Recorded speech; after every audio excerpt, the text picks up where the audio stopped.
लाए, आपकी जिंदगी में 100 गुना फल लाए। प्रभु यीशु मसीह के सामर्थ्य नाम में हम सब मांगते हैं। हालेलुया।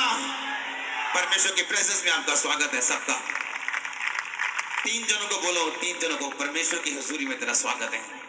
अलग अलग लोगों को बोलो, बोलो बोलो, परमेश्वर की प्रेजेंस में तुम्हारा स्वागत है। जोर से भविष्यवाणी करो, आज तुम सेम नहीं जाओगे।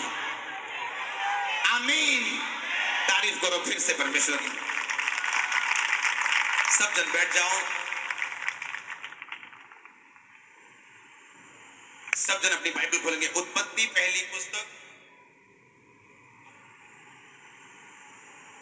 30 उसकी 14 आयत को मैं पढ़ता हूं। सब जन खोलो उसे। और उसके साथ मत्ती 18 उसकी 18 आयत। मत्ती 18 उसकी 18 में लिखा, मैं तुमसे सच कहता हूं, जो कुछ तुम पृथ्वी पे बांधोगे वह स्वर्ग में बंधेगा, और जो कुछ तुम पृथ्वी पे खोलोगे वह स्वर्ग में खुलेगा। सब बोलो आमीन।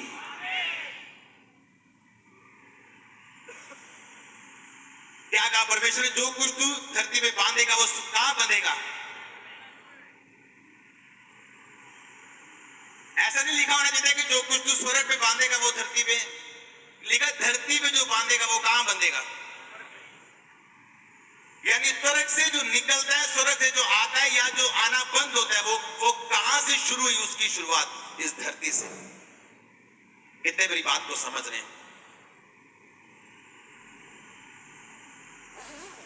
आज जब मैं आ रहा था, परमेश्वर ने मुझे सुबह बताया कि पहले मेरे लोगों को बताना कि वर्ड की इंपॉर्टेंस क्या है, वचन की इंपॉर्टेंस कितना महत्वपूर्ण है ये वचन। आप एक बात को नोटिस करेंगे, जितने लोग वचन नहीं पढ़ते लेकिन प्रार्थना करते हैं, वो हमेशा गलतियां करने वाले मसीही लोग होंगे, खासकर अपने स्वभाव में। कितने मेरी बात को समझ रहे हैं? आप नोटिस करेंगे इस चीज को कि जितने मसीही लोग, प्रार्थना करने वाले मसीही, वो प्रेयर में बैठेंगे, 2 घंटे प्रेयर करेंगे लेकिन बाइबल नहीं पढ़ेंगे। आप देखेंगे उनको गलतियां करते हुए, और ज्यादातर गलतियां वो कहां करेंगे? अपने स्वभाव में। कितनों को मेरी बात समझ आ रही? मैं सच कह रहा हूं कि नहीं? एक दिन मैंने आपको बताया था कि वचन कूलेंट की तरह है। मोटरसाइकिल में जो मोबिलाइल पड़ता है ना, चलता किससे मोटरसाइकिल? मोबिलाइल से या पेट्रोल से? फिर उसको डालने की क्या जरूरत है? गाड़ियां डीजल से चलती हैं, पेट्रोल से चलती हैं, फिर उनमें तेल डालने की क्या जरूरत है जो 1400, 1500, 3000, 4000 का भी आता है? ताकि गाड़ी चलने के दौरान जब वो गर्म हो, तेल उसे क्या करता रहे? ठंडा करता रहे और इंजन फटे ना। आप बहुत सारे लोग देखेंगे जो प्रार्थना तो करते हैं लेकिन वचन उनकी जिंदगी में नहीं। वो जैसे ही प्रेयर रूम से बाहर आएंगे, लड़ाई शुरू, हाँ या ना। वो जैसे ही प्रेयर रूम से बाहर आएंगे, अपने घर से, अपनी माता से, अपने पिता से, अपनी हस्बैंड, अपनी वाइफ से, जैसे ही प्रेयर रूम से बाहर आए, क्या करेंगे वो? क्योंकि उनका इंजन क्या हो चुका है? गर्म हो चुका है। क्योंकि प्रेयर आपकी बॉडी पे क्या डालती है? इफेक्ट डालती है। आप चार्ज हो जाते हैं, आप पावर में आ जाते हैं, आपका फेथ लेवल बड़ा होता है, आपकी बॉडी चार्ज हुई होती। और अगर वचन आप में नहीं है, आप फिर क्या हो जाएंगे? ब्लो अप कर जाएंगे आप।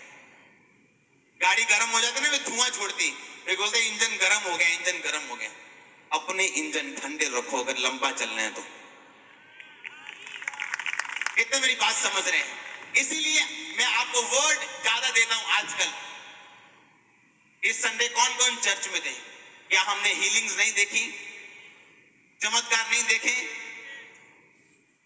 वो चीजें आपको प्रार्थना करने के लिए प्रेरित करती कि मैं भी जाऊंगा परमेश्वर की हुजूरी में और मैं भी प्रेयर करूंगा। लेकिन बाइबल बताती प्रेयर करने के बाद या पहले अगर आपने वचन नहीं पढ़ा तो आप उस गाड़ी के समान है जो चल रही है लेकिन उसके अंदर कूलेंट नहीं है जो उसको ठंडा रखता है। उसके अंदर सिर्फ पेट्रोल है और गाड़ी स्पीड पे जा रही है। आप नोटिस करेंगे लोगों के बिहेवियर्स को, और आप नोटिस करेंगे ये पर्सन है, ये प्रार्थना करने वाला इंसान है, ये प्रेयर रूम में रहने वाला इंसान है, लेकिन इसके स्वभाव से पता नहीं चलता कि ये प्रार्थना करने वाला इंसान है। कारण क्या है कि वचन उसकी जिंदगी का क्या हिस्सा नहीं है।